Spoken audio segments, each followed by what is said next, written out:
Now 250,000. Now, but to get 275, 3. Now 300,000. Now 3 1/4, 325. High, but to get 3 1/4, but to get 325. Now half. Now, but to get 300.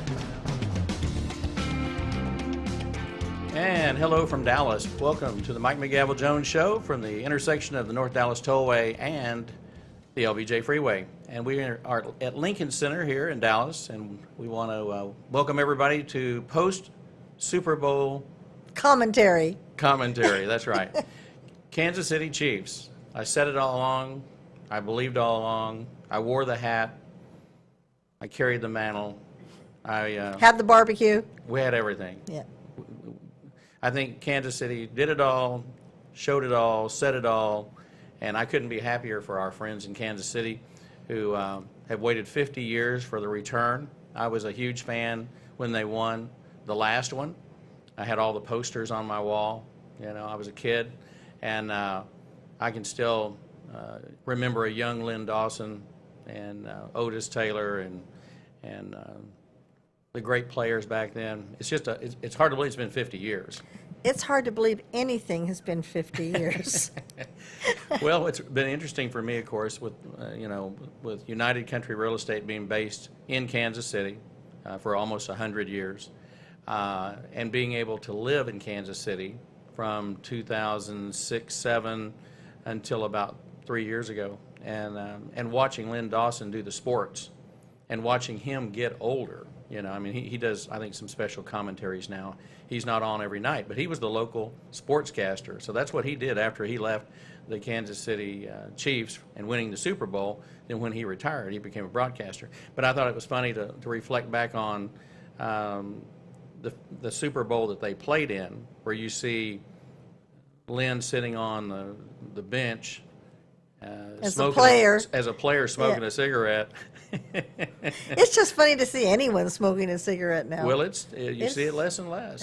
Yeah. But anyway, so congratulations to the Kansas City Chiefs, formerly the Dallas Texans, and of course congratulations to the Hunt family, because they have a home very close to where this studio is. They're just down the road, and so Clark Hunt and his whole family and the organization, and really I'm super happy for Andy Reid. Oh, that's true. That was a miracle in itself, really. Yeah. But explain the story about how the Kansas City Chiefs moved to Kansas City. Well, basically we had two teams. You know, we woke up one day and we had two NFL teams. We had an NFC team in the Dallas Cowboys, and then of course the AFC was created, and we had Lamar Hunt here, and the NFL had to do something. They had to figure out what to do with these secondary teams. Yes. And so Lamar took the show on the road and took it to Kansas City. And of course, and Travis and I were talking earlier, and I was mentioning how the original helmets were the shape of the state of Texas. You know, you had they were red helmets. They may have had white too, but I remember the red helmets with the outline of Texas, and then the Chiefs or the Texans. It was the Texans logo, and so if you Google that, you'll find it to be quite interesting. The history of really the history of the AFC is quite interesting when you look at it, because of course Lamar, named the Super Bowl. He's the person who came up with the name, the Super Bowl, and then Lamar also, was a part of the group that put the name of the trophies together, and just the whole thing. It was just promotional. Yeah. Well, I just found this Super Bowl more than others to be very, very inspirational. Well, I think Kansas City had a home game. Because when you looked at that stadium, I didn't see any colors other than red. You know, I know there were, because the other thing is San Francisco's got kind of a red color too. So Sure. It was going to be a red colored Super, and it was pretty awesome. It was pretty awesome. Well, I just found that this year the NFL put forth an effort to, one, not have anyone kneel, to be respectful, Yeah. to sing the Pledge of Allegiance. They brought on the veterans. Yeah. That was important. The veterans, oh my goodness, did you see that man who was 100 years old? Yeah. And how proud he was to get up with his cane. He could walk over to when they did the. I was in tears for the first 10 minutes. well, it was very patriotic and very It was. touching. This was a Super Bowl, I think, that, you know, especially the beginnings, you know, the kid running through the streets and falling and tripping and throwing the ball and all the players running into each other and then him running on the field with all the kids. I think that the NFL is finally got to get a PR department that gets it, that understands that the average American citizen doesn't like controversy. And I've said this all along. You go to a football game to forget about your problems, not accentuate the problems. Yes. And I think, and it was noted that, and I mentioned this to you coming over here today, that when Jay-Z and Beyonce and that group decided not to stand for the anthem, that did bother me. I didn't like it. I don't like it. I don't buy Nike, and I wouldn't go to one of their shows. And never will again? No, because you either believe in this country and what it stands for. Or you I don't. understand you can do what you want to do, but I don't have to support your position. And so that's like a debate. That's why we have debates. That's why we had debate club. Is, you know, you take a position, I take a position. I don't have to like what you do. And because we are a free enterprise system and a capitalistic system, I choose not to buy your tickets. Now, and I don't have to necessarily care. That doesn't mean if they come on a show, I'm going to run to the TV and turn the TV off. If they're on, I'll see. I can be one of those objectors that will still look and see what you're up to. But that's the same thing with politics. That's what we're dealing with right now, is I can be an objector. I don't have to like any one particular side. I know somebody called me a conservative radio host not too long ago. I think Sid Miller, the ag commissioner, said that. And then shortly thereafter, our former mayor chose not to come on the show. And I never said I was a conservative radio talk show host. I never said that. I'm very much a fiscal conservative. I am a Christian, and I believe, and I know I have my right to believe what I want to. That doesn't mean people shouldn't come on a show. And that works for you. That works for me. Yeah, and you're not telling people what to do, Nope. how they should live their lives, etc. No, because if I did that, I wouldn't have any friends.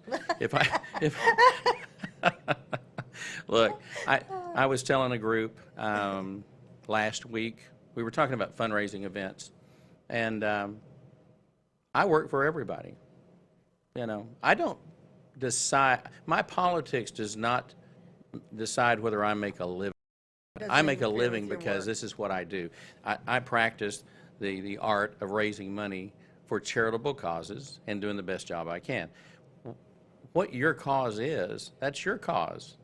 You know, it's no different than the guy that does the catering. It's no different than the hotel company that has the event. You know, or the attorney who represents his client in the best way that he can. Sure. While we're talking, I do want to recognize to all of my friends in the auction industry. We had a major passing this last Thursday night in Kathy Kingston, and Kathy Kingston was one of the preeminent teachers and mentors, and a person of great ethical and moral thoughts when it comes to doing the right thing, and she was she was one of these people that taught hundreds and hundreds of auctioneers how to raise money. Really? That was her. I wish I'd have brought the book. She wrote a book. She sent it to me early. I read the manuscript, and she sent me the loveliest letter saying, here's the book, you know, and it's on Amazon.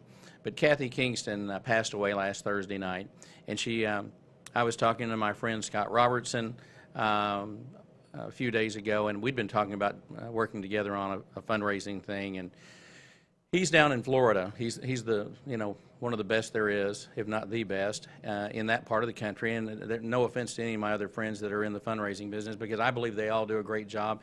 I just know more about Scott than the others because I haven't worked with all of them. So for me, he and I have worked together, and he's brought me in to do his gigs. But he was telling me that she had just taught, I don't know if it was a multi-day class, probably 2 or 3 days, I'm not sure. But it was a seminar, and, you know, there's a half a dozen people or whatever in the class. But he had been in her class, and then evidently she'd gone either to the hotel or gone home. I don't know where she passed, but I know the obituary came out yesterday.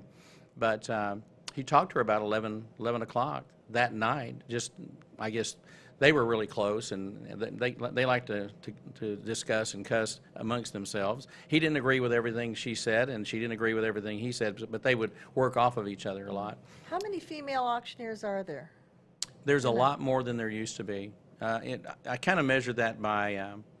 Just generally, or in what industry? It's hard to say how many, because there is no actual measuring cup for that. However, I will tell you that today, if there's 10 people in a class, and 10, I'm using this as a number of measurement, if there's 10 people in a school, 3 or 4 are probably going to be women.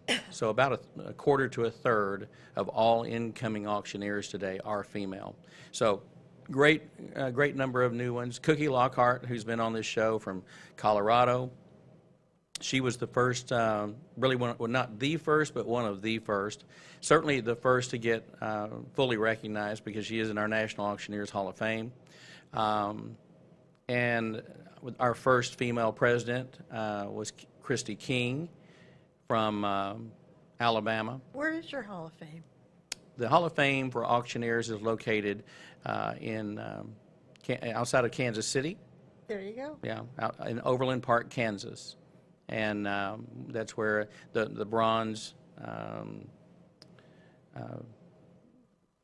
portraits, I guess you'd say, that are in bronze. It's kind of like any other Hall of Fame, but I mean, it's all the heads are there. And they usually will induct somewhere around 3, maybe 4 a year. And I think the largest membership we ever had was probably around 7,000 people, and then you know, that's changed somewhat in the last few years, but we now have probably 3 women in the Hall of Fame, maybe 4. I'm not sure. I'm not sure that count right now. But Christy King, our first president, I think she's in now, and we have, of course, Cookie, and then Pat Massert from Michigan, who was a great educator and a great motivator. She went in the same year I went in 2012. But there's no doubt that more are going to come, and I'm publicly going to put it out there. I would like to see multiple people send in a nomination for Kathy Kingston. I'd like to see her go in. One question about people who hire auctioneers: are they from a specific culture? For example, do you have the Chinese community having their auctions in similar ways that? The Chinese have auctions. In fact, interestingly enough, in China, because you have multiple provinces. Right. Well, their annual convention looks like something out of a movie. Is that right? Oh, it's incredible. I have a book and photographs that were sent to me, and you would think it was something that a state dinner for a president, with the bright red velvet backdrop I didn't mean curtains. to get off the subject, but it just the thought Well, just but here's the occurred thing. to me. I But thought, they don't auction like we do. They don't auction in the speed that we do. They just do not. It's totally different. I was asked about 10 years ago to open a school up in China. About 15 years ago, I think I was vice president of the National at the time. I don't think I was president. Yeah, I may have been president. Anyway, I represented the National Auctioneers Association in Kansas City, and they sent a delegation from all the provinces over in China. And they started in New York, so they went to like Christie's or Sotheby's. Then they came to the Midwest. We took them to an auto auction in Kansas City, and we toured that. And then we had a dinner, and we exchanged gifts just like the presidents do, and it was very formal. And then they went on out to California and went to Butterfield or one of the other auction houses. But yeah, it was a real honor, and you know, we did a big group picture in front of the headquarters, and I'm real proud of the National Auctioneers Association for what they've done. They've kept the glue together through good times and bad times and recessions and everything else, and they've really put their focus on being an advocate for the auctioneer, and then also teaching the public about auctions, and then also education for the auctioneers. do you think that auction started in Kansas City because of the cattle? Actually, the original headquarters was not in Kansas City. Oh, okay. I was thinking maybe the cattle auction. No, it was in Nebraska. Oh, all right. But here again, farming, you know, the farm community type place. You know, the organization, I believe, started in '49.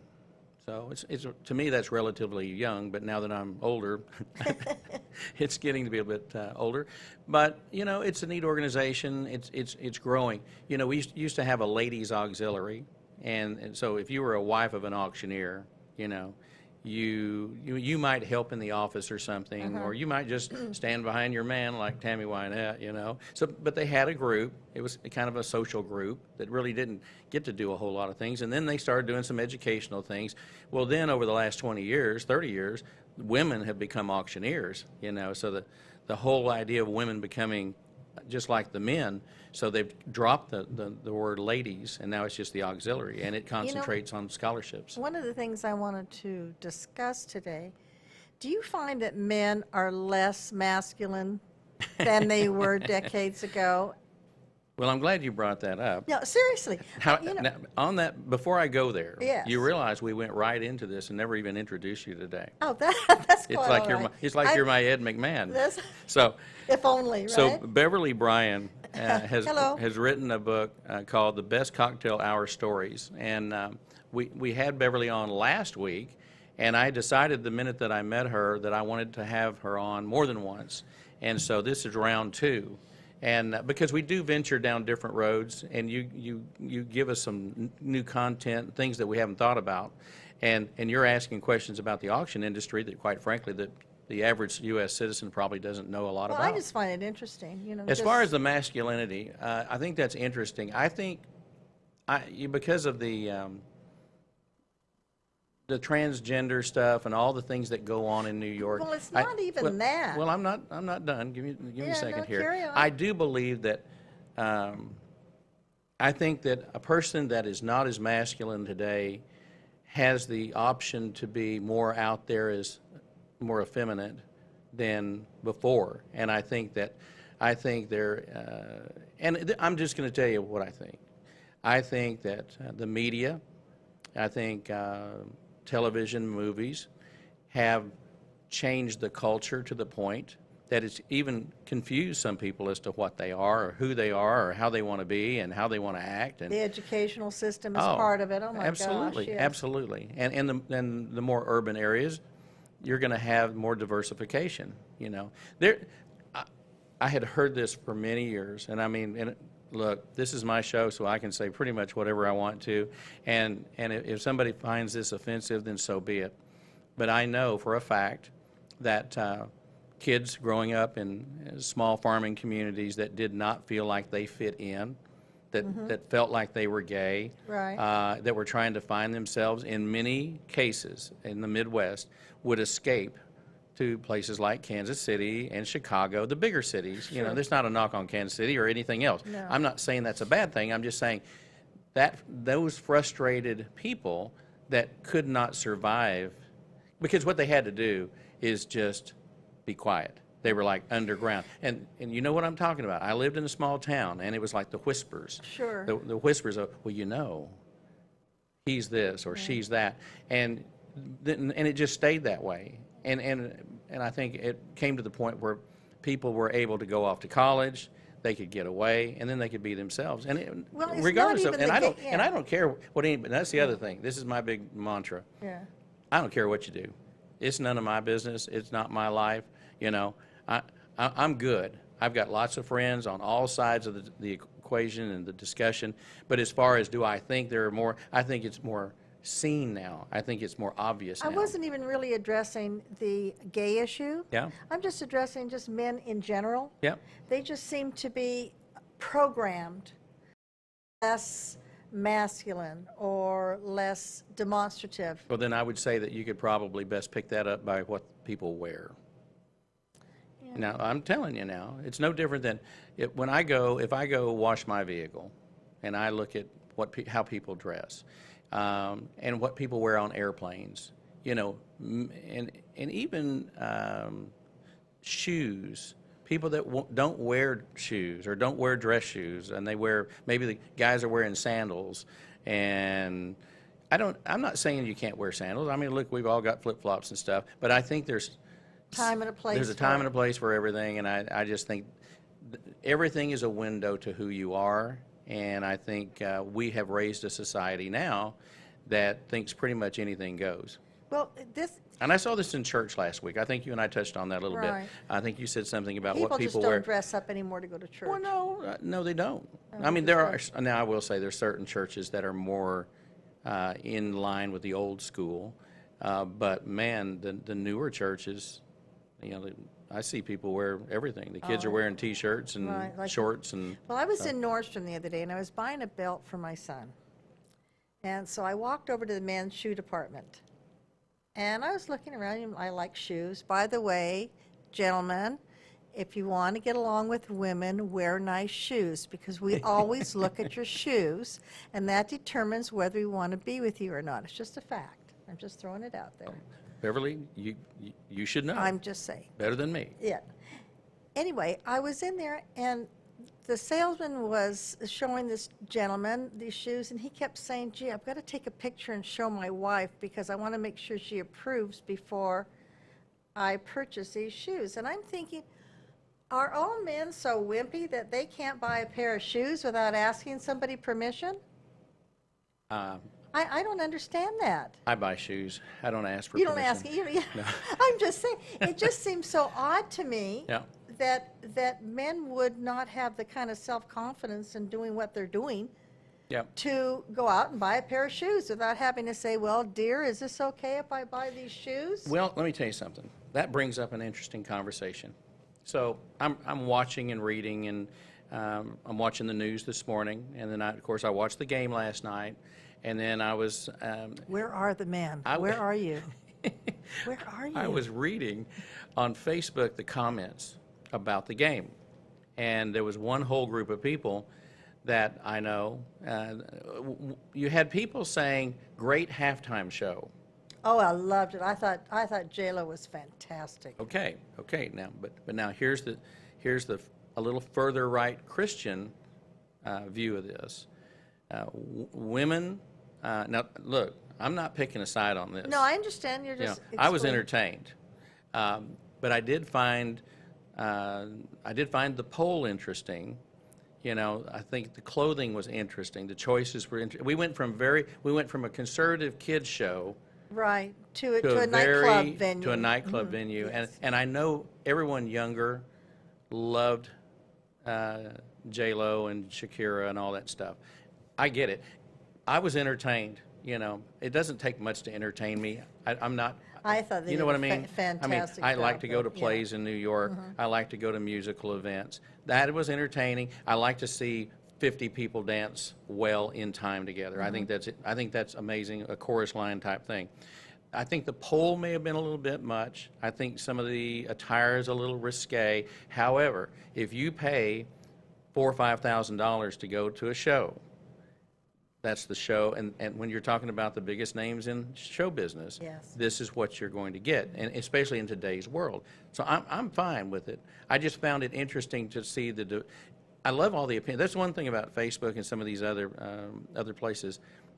Social media is so fast, and they judge quick, and they type sometimes even before they know what they're talking about.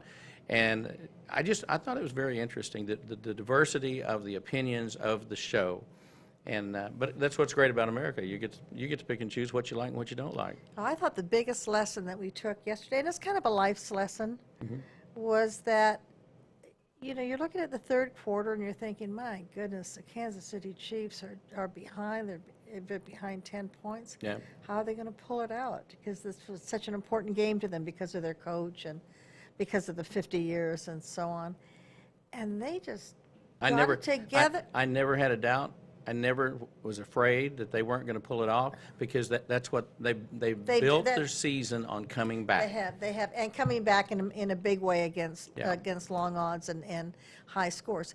But I've got to tell you, it was just so inspiring to all of us who might, in some way in our life, think, "Oh my goodness, you know, how are we going to pull this out? How are we going to be able to succeed Yep. when we're so far behind?" Well, look at the Kansas City Chiefs. Yep.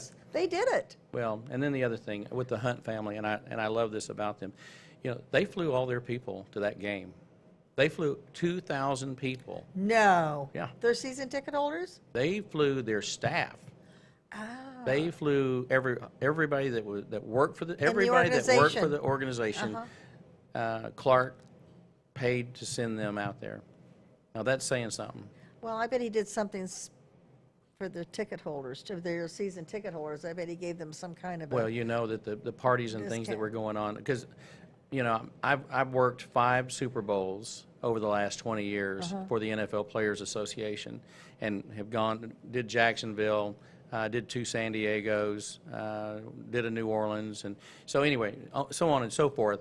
And there are so many parties and events. That's really what the people are. They're there for the game, but the lead up is something unbelievable. It is unbelievable, and there's endless parties. And depending on how much money you got, it's going to determine on how good a time you have. Well, I bet Dickey's Barbecue had a lot of barbecue going out. I bet they did. I bet they did. You know, I'm just tickled for them. I'm just tickled for Kansas City and you know, and it's fun to see a Midwestern team win. That's another thing. I like to see the Midwest do well, just because I know that they don't get the attention that New York and California, you know, of course the Cowboys, you know. My prayer for my sports is the Cowboys and the Chiefs. Fantasy. That's that would be my game, would be the Cowboys and the Chiefs. You know, if the Cowboys could have gotten their act together, and they had the talent. And they may next year. They may. I'm not holding my breath. One thing about those of us here in Dallas, in the Midwest, I think we're getting tired of the coastal influence, and the bullying and all the things that they want to do with us, trying to change our thoughts and our way of life. We have a mutual friend, and I'm not going to mention his name, but you know, I'm looking into his property right now near San Francisco, and it's, you know, it will be listed in the $5.5 to $5.6 million range, and we'll do it through United SCS, Strategic Client Services, and our offices out in California. But it's been on the market for seemingly forever. You know, he's just having a really hard time moving it, and we're trying to create a strategy right now. But he said, Mike, he said, you know, it's an expensive house in a great area, but the problem is California. Home. He said, but California is crazy, and he said, you know, people are afraid of it. People are not ready to jump on a $5.5 million headache and then have to pay the property taxes that they pay, and the crazy governors that they pick. I mean, it doesn't work. It's just not working. And here's the other thing. It starts on the ground level. It's municipal. It's you know, regional and statewide, and then it becomes a Nancy Pelosi state. And let me tell you, the way that's been handled in San Francisco is scary. Oh, remember how beautiful San Francisco was? I do, because in 1971, 72, we lived outside of San Francisco. We lived in Benicia, California, which is across the bay. It's on the Cartagena Strait. It's where the ghost Navy ships sat, and just down from Vallejo, where the shipyard is, and which is just 10-15 minutes from Napa and all that. So, yeah, I have a very good understanding of that area. And going back now and seeing Oakland the way it is, my gosh, I mean, most of us would not be able to comfortably walk down in certain parts of near downtown Oakland. Well, and the same thing but in in Southern, Dallas, same thing in Dallas. Southern California. I grew up in Southern California, and went to UCLA. Graduated from UCLA. And it was beautiful. I mean, and people were happier. You know, I see people so angry now. They're so angry and they're so negative, and it's just a whole cultural flip, and it's a shame. Of course, you got to remember. Let's go back. When I lived there, I lived in Southern California, in Brea, in Orange County, and we were there from 68 to 71, and this was during Vietnam. Watts, the riots, you had Vietnam going on, and it was out of hand. LBJ couldn't even run for another term because he already knew he didn't stand a chance. That's why he quit. He just bailed. Well, that's one of the reasons, but okay. Yeah, well, you know what I mean. I mean that he had already hit the wall. You know, Vietnam was his downfall. That was the one that was apparent, and of course, you know, the whole transition. I find it, you know, I was not a political science major, but I certainly was on the cusp of it. So I liked reading about it. I liked seeing it happen. that's why I enjoy going to Washington so much, you know, and I try to make that trip 2 or 3 times a year. Well, you know, it's really nice to reflect, and you say things that happened. I mean, you go 10 years, 20 years, 30 years, 40 years. We don't want to go back too far.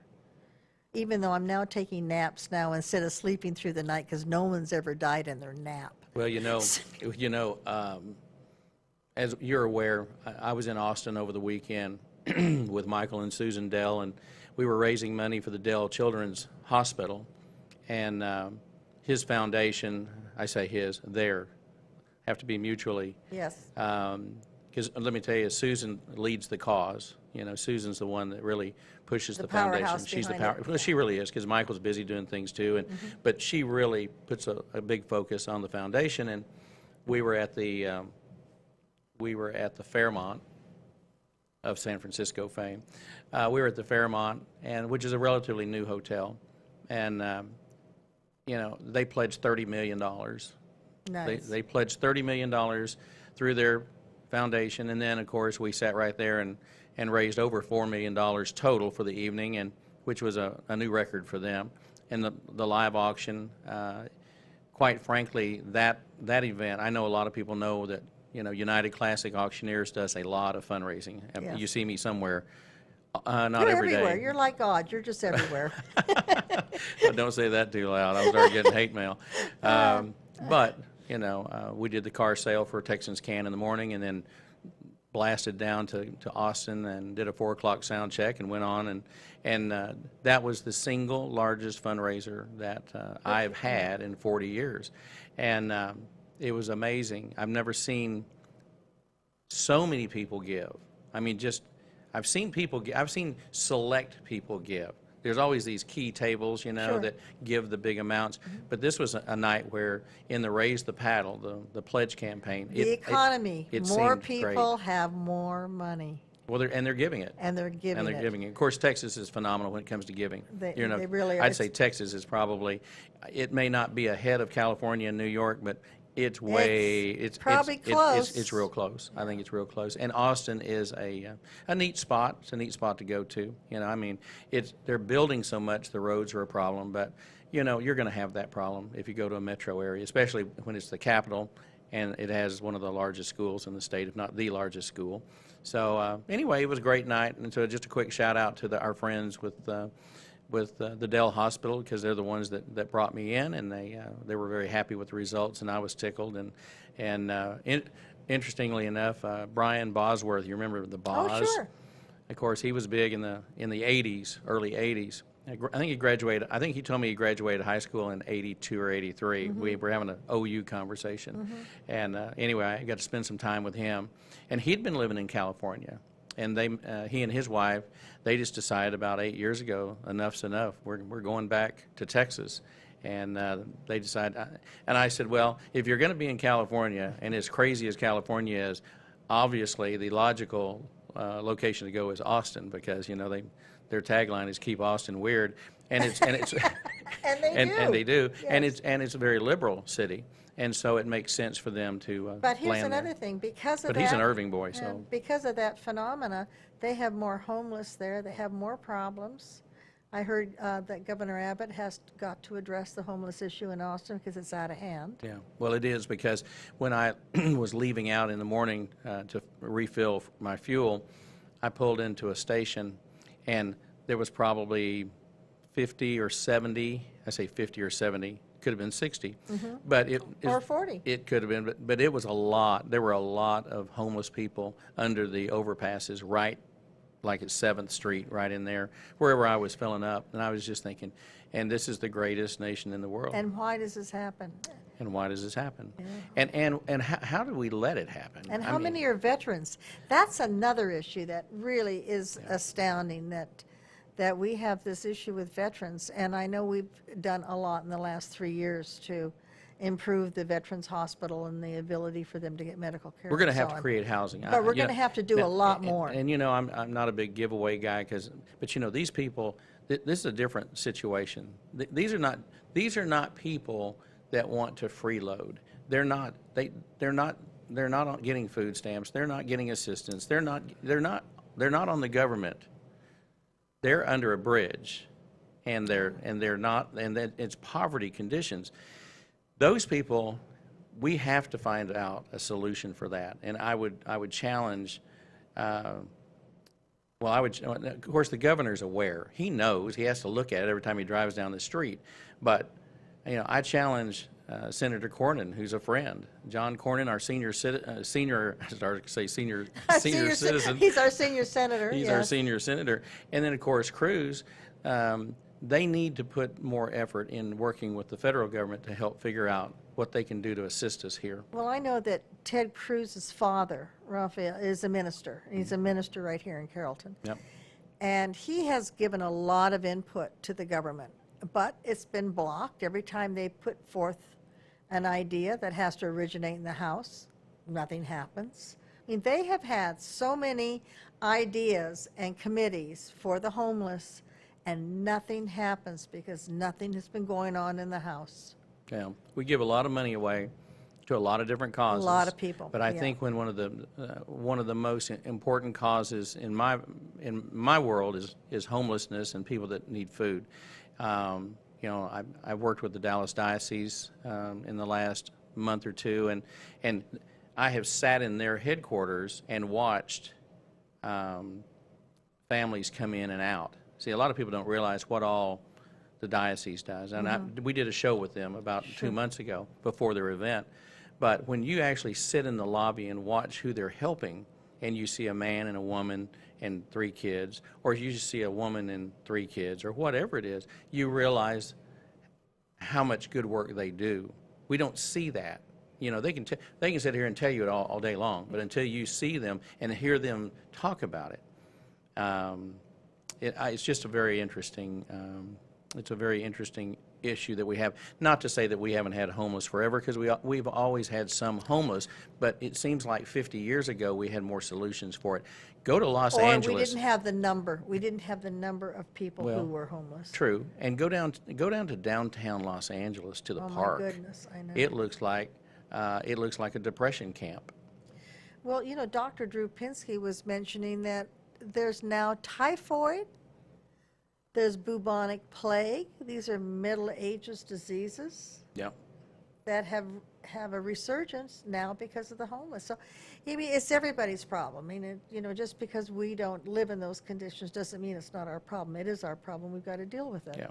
Well, we have the same situation right up the tollway here at Arapahoe, which is my main intersection to get home, and we have the same 2 or 3 people panhandling to get money, and you can just look at them and tell there's something going on up there that's already happened. They look about half fried, and they probably are, and that bothers me. When I get up and get on the road, and that's the first thing I see when I pull up to the first light, it's like, wow, we need to fix this, and also they make a big mess. There's stuff everywhere. It's out of hand. We've got to figure out something to do. The city but that's a city thing too. The city has to make a decision. I'm not going to knock the bridges we have going to West Dallas. I think the West Dallas bridges are gorgeous, but we spent millions and millions and millions. Of course, this was Miller's deal. This was her deal. She didn't want the Cowboys in Dallas. She wanted to improve the west side, and there's nothing wrong with improving the west side, but we could have done a lot. If we'd have had the Cowboys in Dallas, we'd have had a whole lot more money to invest in those areas. And see, that was my thing. But Laura Miller did not like Jerry Jones, and she wasn't going to do anything to help him. And that's the way it is. That sounds like a lot that's going on today, doesn't it? It does, doesn't it? We're just not going to do it. And we were going to have fun, and we've gotten serious all of a sudden. I know. What happened? What happened? Well, like Hoda and Kathy Lee, see, maybe we should have had a glass of wine with the show. All right, so having said that, let's talk about something light. You got something light you want to talk about? Oh, I've got lots of light things. I've got lots of little stories in my book, and I'm not trying to promote my book. That's not the issue. No, that's my job. Oh, okay. There's your book. There you go. The Best Cocktail Hour Stories by you. By myself. And I'll tell you, one of the things that's good about that is that if you take a look at these little stories, it's when people actually participated in the art of conversation, Yeah. which I think promotes critical thinking.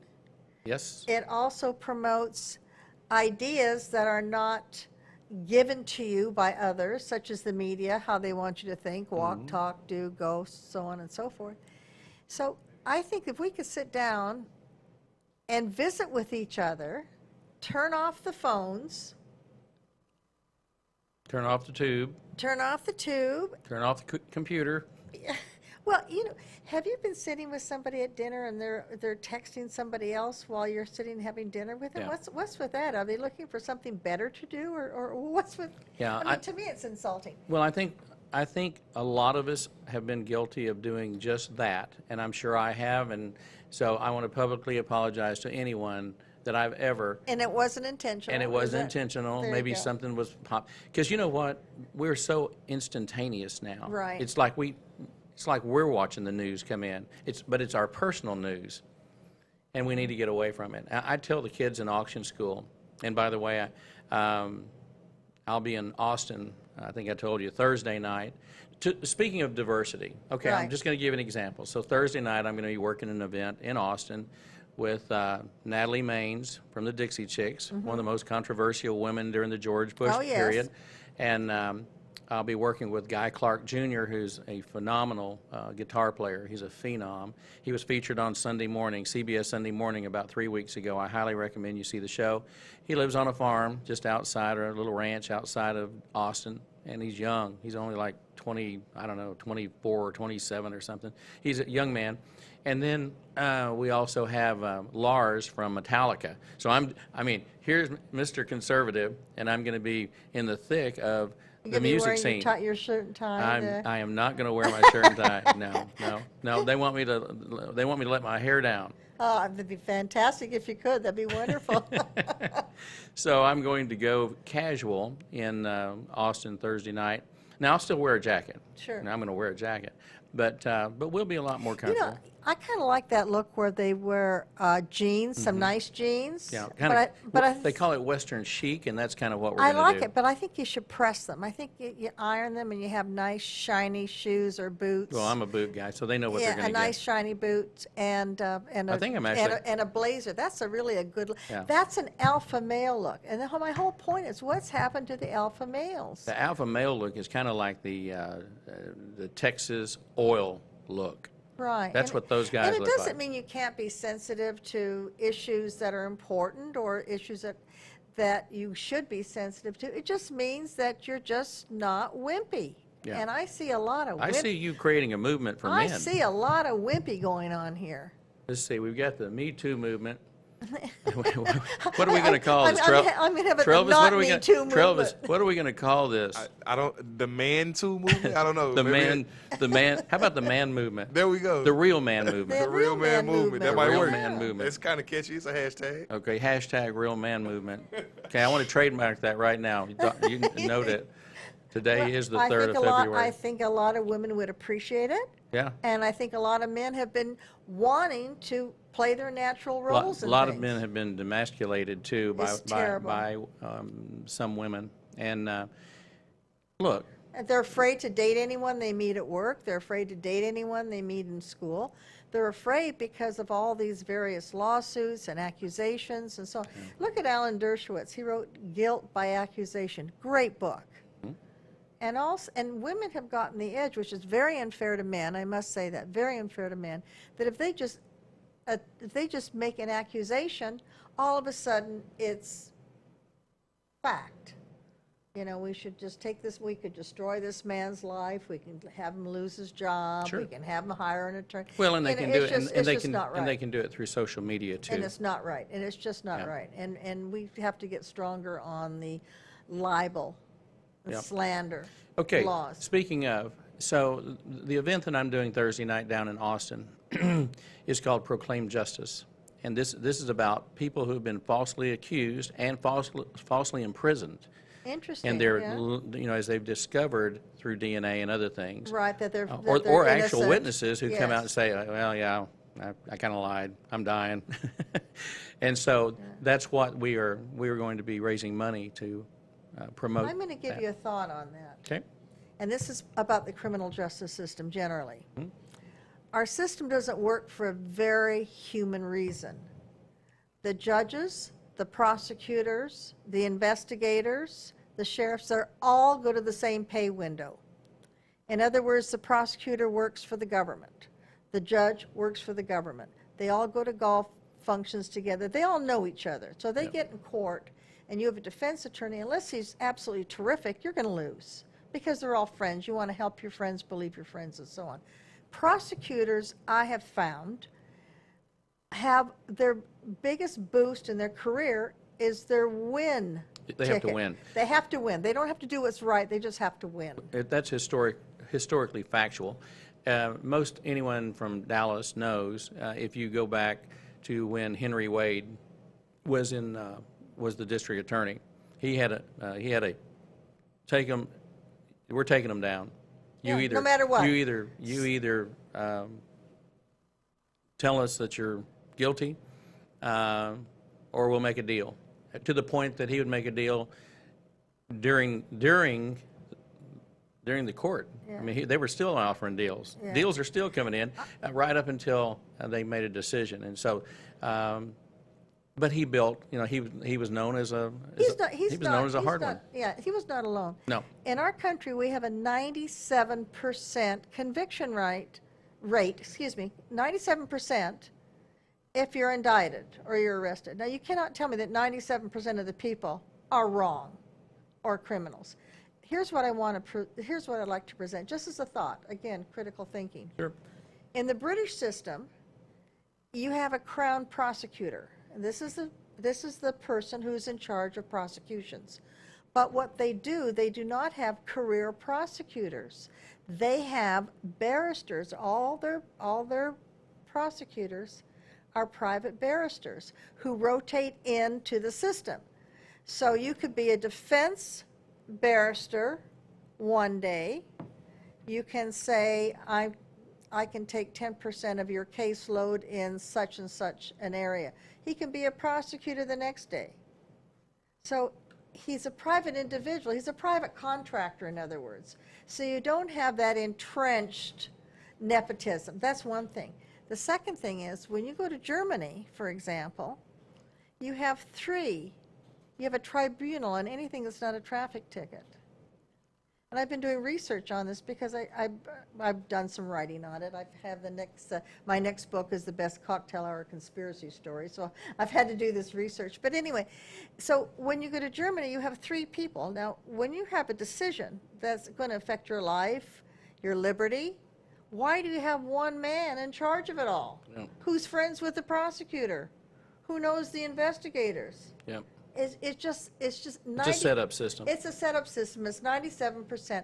So my thought is, if you were going to, and out of that tribunal of judges, two have to agree. So if two agree and one does not, you're still going to have to go with a two. But at least it gives you the flexibility of not being at the whim of one person who may have had a terrible day. Yeah.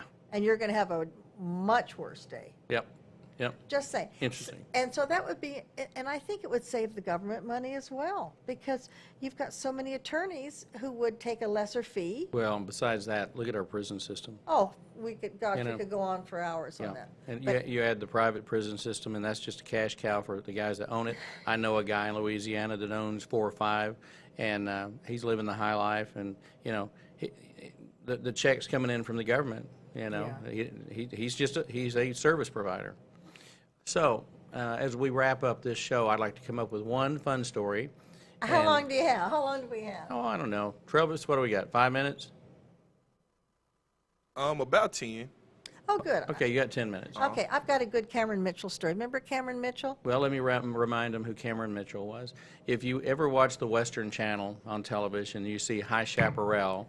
In the High Chaparral, Cameron Mitchell was a major figure on that television show. But before that, he was a star in Hollywood. King and I. He did My Favorite Year, too, after that. So The King and I, my favorite year.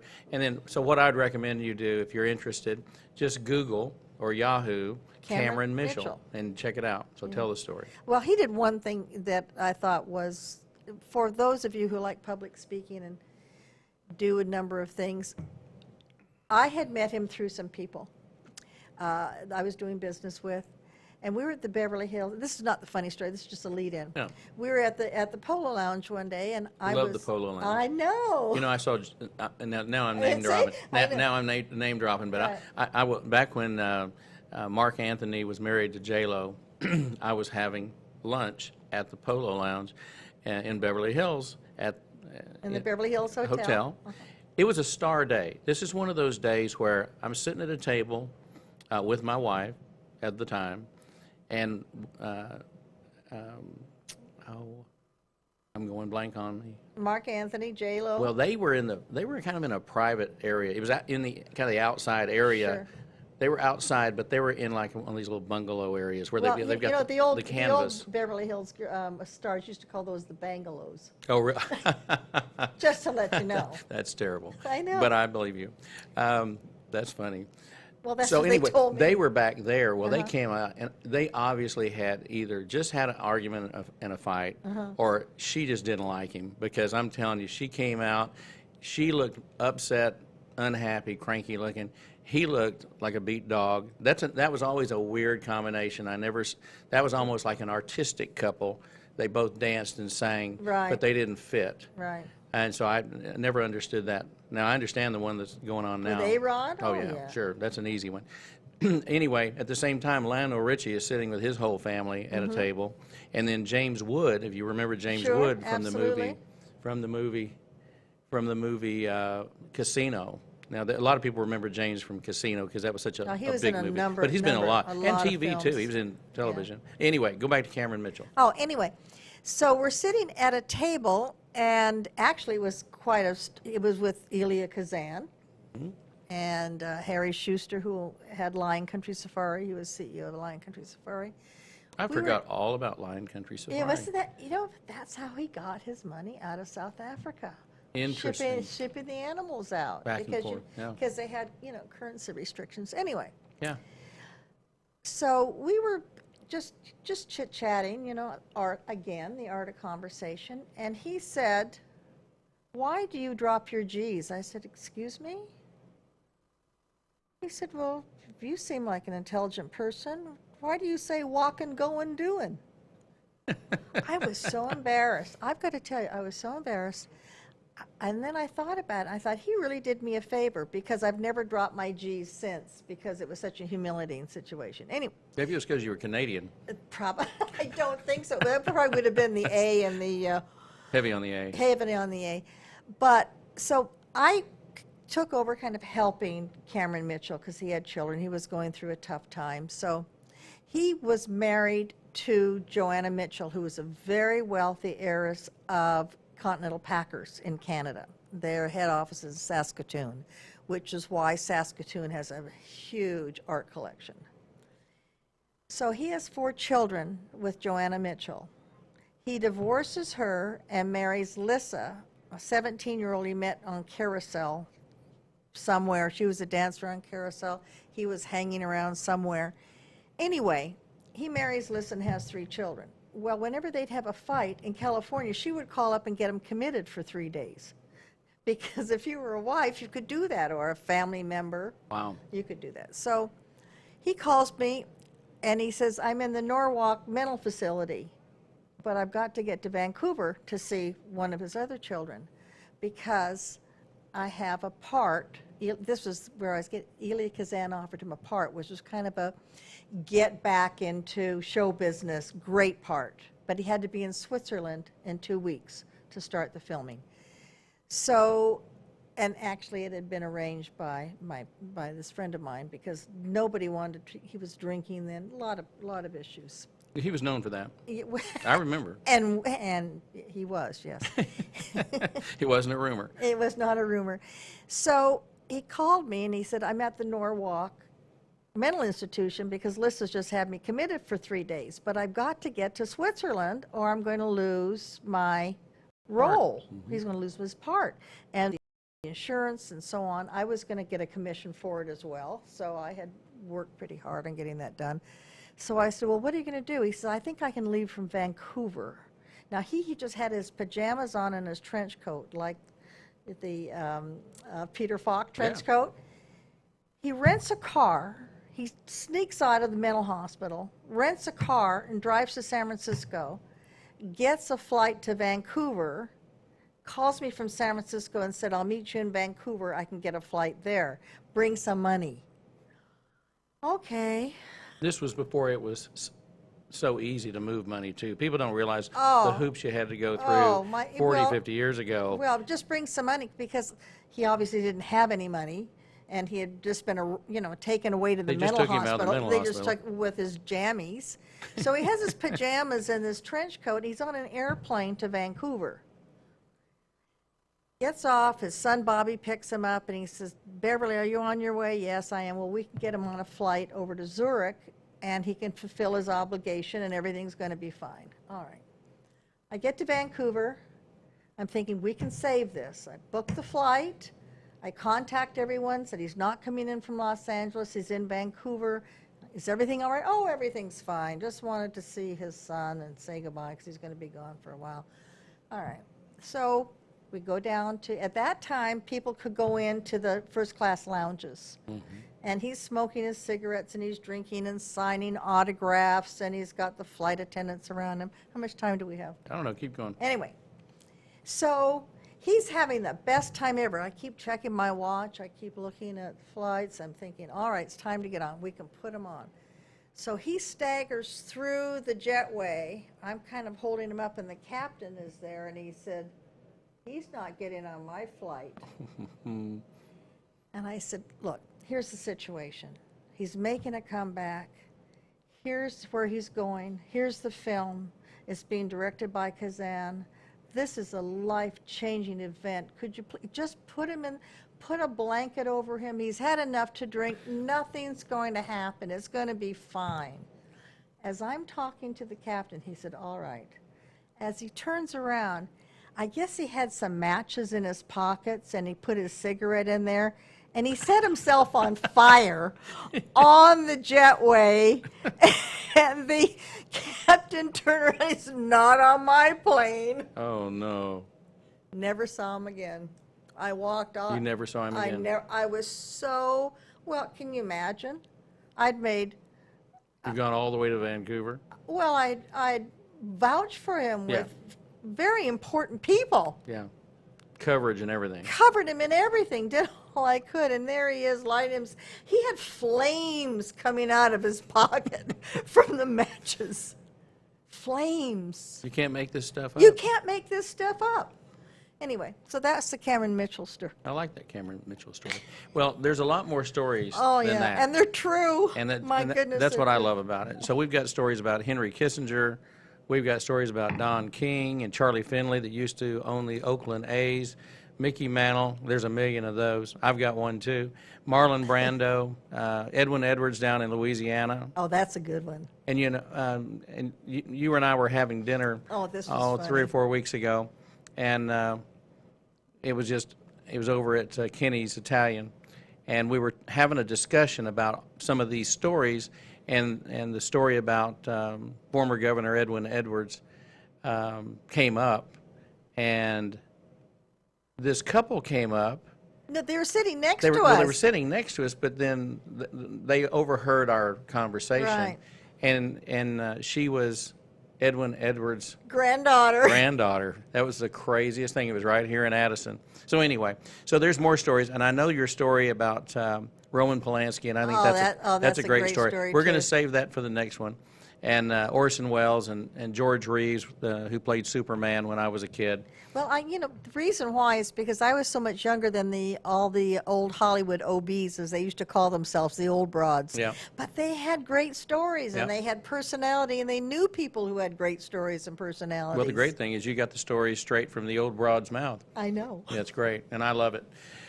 Travis, I think it's been an interesting show today. We kind of went all over the place. Again, we want to congratulate Kansas City on a great championship at the Super Bowl yesterday down in Miami. We want to send our condolences again to the family and the friends and all the auctioneers, Kathy Kingston, She And will Kobe be Bryant. She will be sorely missed. Kobe Bryant, of course, was a big story, and we also want to remember the people that were on the plane that were not Kobe and his daughter. There, you know, there's every person on that plane or that helicopter had a story, and let us Oh, I not have forget them. chills, Yeah.